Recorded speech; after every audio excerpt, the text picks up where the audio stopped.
Oscar's Storpistis. But all 3 rows of the 600s are there. So no Alex Tufnell, no Lewis Adams, and no Storpistis. So green flag at the back to get the rookie thousands underway. All eyes to the lights and away we go. It's a poor start there from Ben Wood, and a really good start, in fact, for the number 87 of Dan Chamberlain. So Dan Chamberlain, number 87, then the championship leader coming into this weekend there, will take the running as they go in towards Coppice for the first time of 6. And it's safe to say there is a drier line forming on the entrance in towards Coppice that I'm sure will carry on towards Charlie's as well. And we are getting ready now for the start of the rookie 600. So green flag at the back, the red lights are on, the red lights are off, and away we go. And that's a disastrous start there for the number 40 of James Lord. He's down at the 5th place already as they make their way in towards Coppice there. Let's see what James can do. He's looking for the outside there. He's up in the 4th place now. He's number 40, James Lord, but Keith James on that triumph did not make a very good start. Done a bit of a Pete Baker at the start there by the sound of it, mate. I was just watching him come through. We've got a good angle of lead here coming off of Charlie's relatively dry track at this stage. The number 40 is already up to 3rd place. He looks like he's going to try and take 2nd, because James certainly shows he's able to get round the Cadwell Park circuit very rapidly. Just watching the thousands go into Mansfield there, which is distracting me a bit of an attempt there on Chamberlain, but I think Chamberlain continues to lead as he works his way through the chicane back into your view as I watch the 600s across the top there. I'm wondering if James Lord has already moved into the lead. There's certainly a pair of whitish looking bikes at the front. No, that's James Lord about to move into the lead as he goes for a fantastic outbreak down into Mansfield there, so that's a very smooth move. So James Lord might not have made the most of the start, but he certainly made the most of the first lap, mate, because you're going to be seeing him come out of the chicane towards you very rapidly indeed. Yeah, I would see that's Aaron Hickmott there in 2nd place. It seems to be as they go almost side by side, but it is Aaron Hickmott in 2nd place. James Lord, despite that poor start there, is up into the race lead, as you mentioned there, over the top of the mountain, but already across the line there are the leaders in the rookie thousands, and Dan Chamberlain and Ben Wood then, when it is the 87 leading the 85 as it was yesterday in the checkered flag.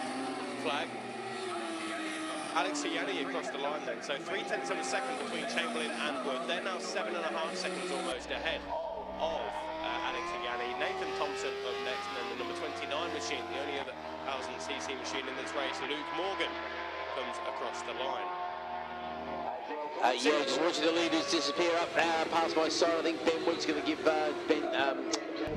Dan Chamberlain a very good run for his money here. The two of them were pretty much nose to tail as they went up towards Park Corner, waiting for them to pop back into my view. And yeah, they're separated by about 2 bike lengths as they work their way around Chris Curve. And certainly Dan doesn't seem hampered in any way, shape or form on that rapid 750. He's certainly looking at his championship points. As you see some of the battles a bit further down, and the 600s coming past. There's some good little scraps, but at the sharp end it looks like James Lord is going to run away with this one once again.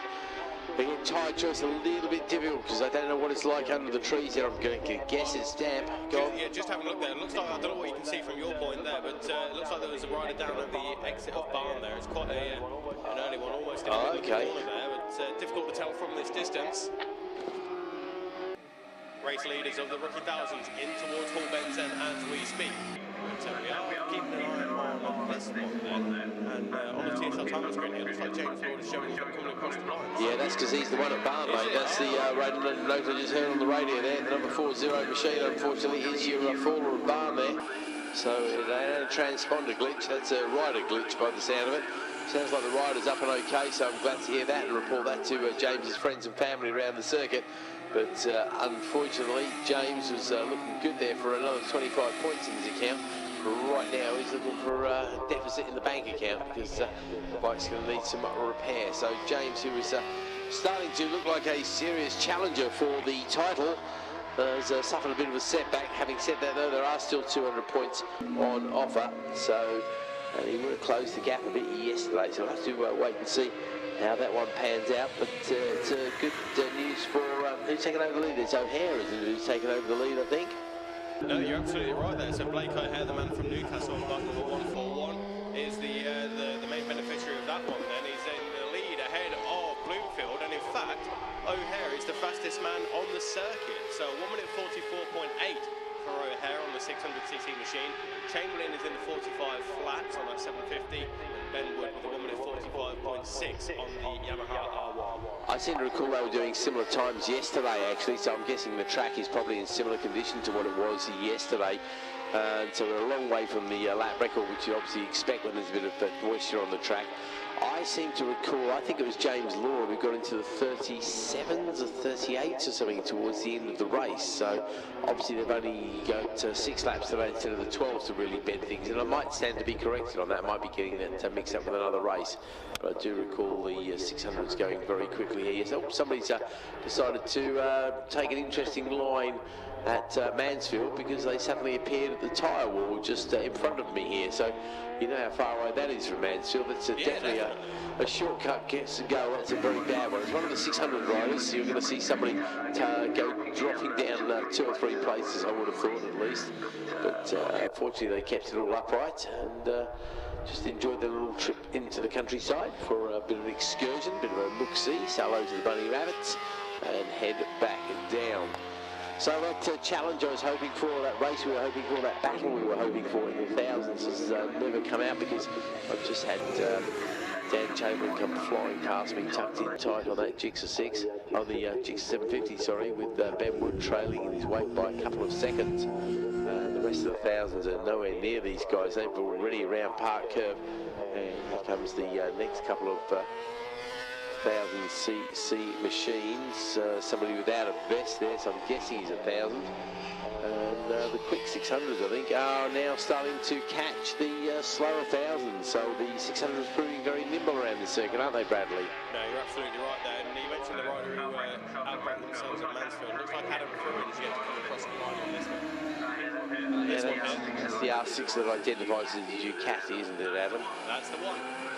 But coming across the line there is the number 29 machine, the rookie 1000 rider inside the top 5 in class there. Of course, there are only 5 out there, but we'll ignore that fact for a second. Morgan then bike number 29, the man from Fat Jump, is there 12th place overall at the moment now. But race leaders in the 1000s will be making their way back towards me any moment now. Then, and it is Dan Chamberlain, who's well, is over a second quicker than Ben Wood in the opening sector here. So getting a bit of a dry line on the exit of Barn Corner as well, not to the front straight there. So Dan Chamberlain getting the power down and in towards Coppers as we speak. Ben Wood comes out of Barn now, and the gap has opened up quite significantly. In fact, on this lap, it was 1 second, and it's now 7.1 seconds there. So I'm not sure what happened to Ben Wood in that 3rd sector, but he's dropped 4 seconds. Yeah, must have been a big wrong somewhere. That's the normal reason for a bit of a drop like that. I don't think Dan realises just quite how far in front he is. Ben, I think, probably realises that he's got not much opposition, so he's having a long look. His yellow numpty bib has come a bit unstuck, actually, so it's flapping in the breeze as he comes past there. I think he might have twisted it a bit too hard, so maybe time to pop down the builders merchants and pick up a new numpty vest. But he's having a look behind him. I think he knows he's totally unchallenged, and 20 points should be very safely his, very surely indeed. How's the 600 race looking? That back with you already, mate?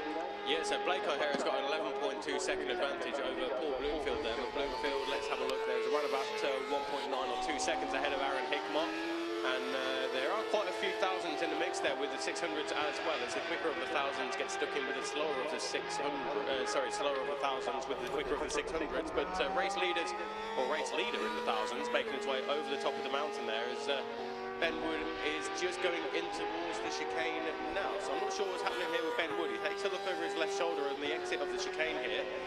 Could this be a tyre choice there for Ben Wood? It's one of them that's difficult to judge, really, isn't it? But Dan Chamberlain doesn't seem to be affecting him at the moment as he makes his way round Barn and onto the front straight as we speak. So the gap was 7.1 seconds, and it's certainly a lot more than that now. But Blake O'Hare, number 141, the leader in the rookie 600s, has got around about 11 to 12 seconds as he crossed the line the previous time around. He's in towards Hull Bent as we speak then.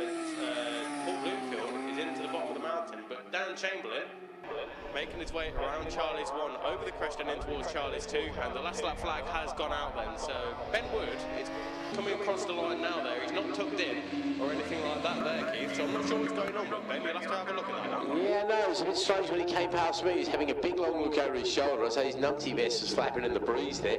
As you say, it could well be a tyre choice, because very, very difficult to get your tyre choice right in these conditions. He might have gone for a wet setup or something like that, but yeah, he's right riding around at what can only be described as a leisurely pace. I don't know if he realises that his numpty vest is flapping about in the breeze.